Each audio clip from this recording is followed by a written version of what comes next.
반갑습니다. 코인고 플러스 브리핑입니다. 비트코인 차트 먼저 보겠습니다. 비트코인 차트 보시면 이렇게 위아래로 지지와 저항이 뚜렷하게 보였습니다. 그래서 이 아래쪽 수입을 주고 난 뒤에 재진입했을 순간에 올라갈 수 있는 우리가 차트를 기대했었습니다. 하지만 다시 한 번 더 아래쪽으로 이렇게 몸통 4시간 봉입니다. 몸통으로 마감되면서 추가 하락, 그러니까 기존에 있던 박스의 하단부를 다시 받고 아래쪽 60K로 리테스트를 받으러 가는 것은 아니냐, 그래서 꼬리를 채우러 가는 것은 아니냐, 이런 우려를 가지게 되는 차트의 무빙입니다. 오늘 좀 길게 설명을 할 수는 없고요. AI로 되어 있는 요약본에 대한 내용을 보도록 하겠습니다. 먼저 인트로 보고 오시죠. 잠시 뵙겠습니다. Okay, let's go.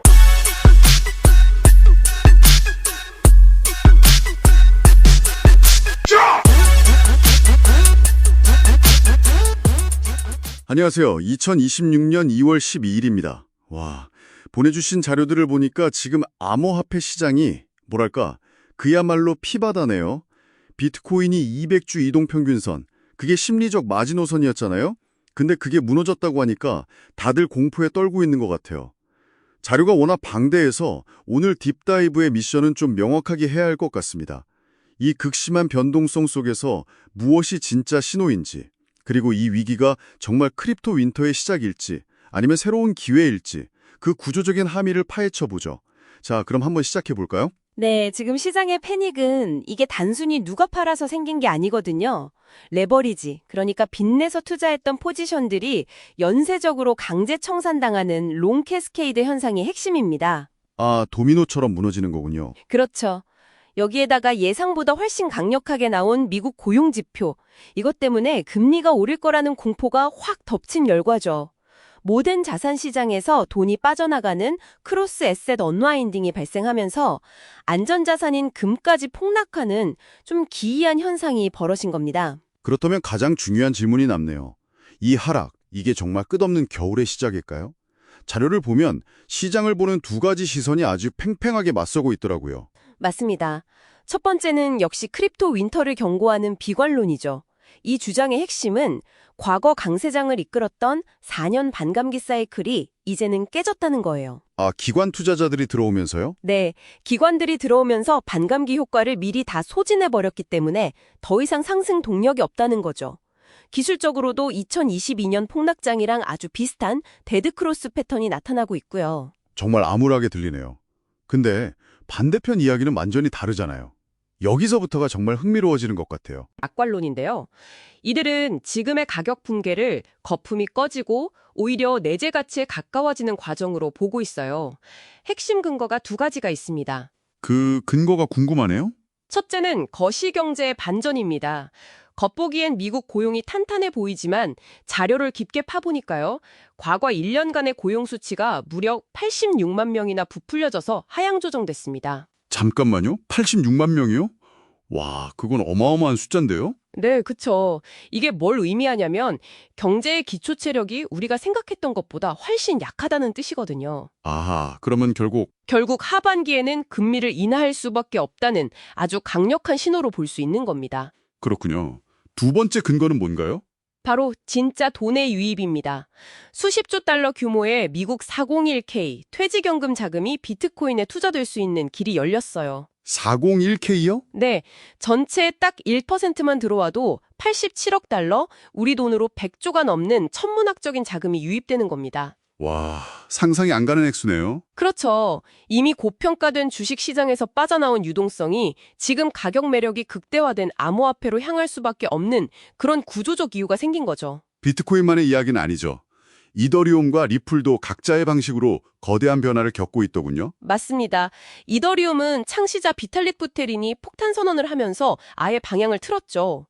레이어 2에 의존하던 확장성 계획을 버리고 GK 가상머신이라는 기술로 이더리움 메인넷 자체를 강화하는 길로 돌아섰어요. 그게 어떤 의미인가요? 블록체인계의 맨해튼 프로젝트라고 불릴 만큼 거대한 혁신입니다. 반면에 리플은 기술이 아니라 뭐랄까 정치와 규제의 한복판을 뚫고 있습니다. 아, 리플 국법신탁은행인가 말씀이시죠? 정확합니다. 스스로 미국 금융 시스템의 일부가 되려는 아주 대담한 전략을 쓰고 있는 거죠. 지금은 스테이블 코인 이자 지급 문제로 의회에서 발이 묶여 있긴 한데 이 문제만 해결되면 제도권 자금이 유입될 고속도로가 열리게 되는 겁니다. 자, 그럼 정리를 해보죠.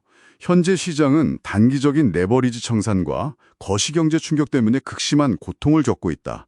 하지만 그 이면에서는 퇴직연금 같은 제도권 자금이 들어올 수 있는 고속도로가 깔리고 있고요. 또 이더리움과 리플 같은 핵심 프로젝트들은 다음 시대를 위해서 근본적인 체질 개선을 하고 있다.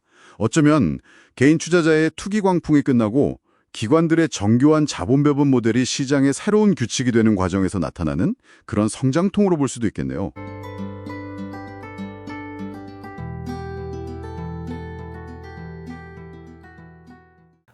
보셨다시피 여러 가지 좋은 상황들은 나오고 있습니다. 하지만 이런 것들이 암호화폐 시장에서 전혀 좋은 호재로 발동되지 못하고 있다. 아무리 좋게 나온다 하더라도 다른 시장에서는 어느 정도 반등을 보여주나 비트코인에서는 약간 좀 더 정체되는 느낌 이런 것들을 우리가 지울 수는 없다. 그래서 좀 더 우리가 상대적인 박탈감 이런 것들을 가지게 됩니다. 코스피가 여전히 계속 연일 상한가를 치고 있고 그리고 나스닥과 금, 은 같은 경우에도 어느 정도 하락분에 대한 좀 회복 탄력성을 보이고 있습니다. 기금속 같은 경우에도 조금 덜 하지만 암호화폐보다는 훨씬 더 좋은 형태로 뛰어가고 있습니다. 하지만 아까 인트로에서 말씀드렸던 것처럼 결국 유동성이 흘러올 곳은 굉장히 많이 저평가되어 있는 암호화폐로 올 수밖에 없다.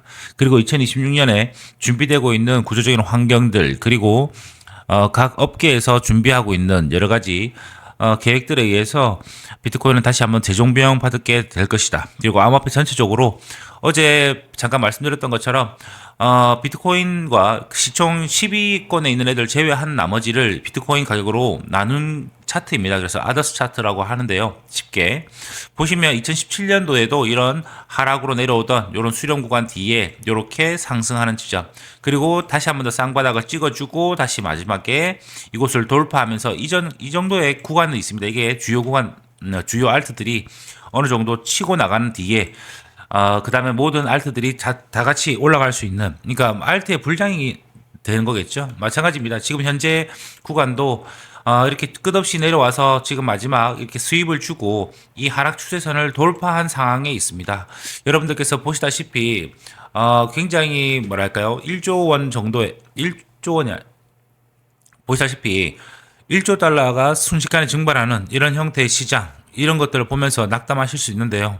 다시 한 번 더 마음을 다잡으시고 냉철하게 판단하셔서 아래쪽 이 구간에서도 저는 뭐 괜찮다고 생각하고 있습니다. 그러니까 여기에서 진입을 하실 때 아래쪽 꼬리를 간다는 걸 염두에 두시긴 하겠습니다만 결국에는 노란색 위쪽으로 이 구간을 다시 한 번 더 재진입했을 때 롱타점으로 잡아가는 것 또는 매수액이 분할 매집의 하나의 기준이 될 수 있다.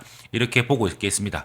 그리고 전체적으로 봤을 때는 요 라인입니다. 그러니까 요 라인을 돌파해 줬을 때, 그러니까 우리가 이렇게 하락의 오더플로우가 진행됐을 때 이곳이 기준이 되겠습니다.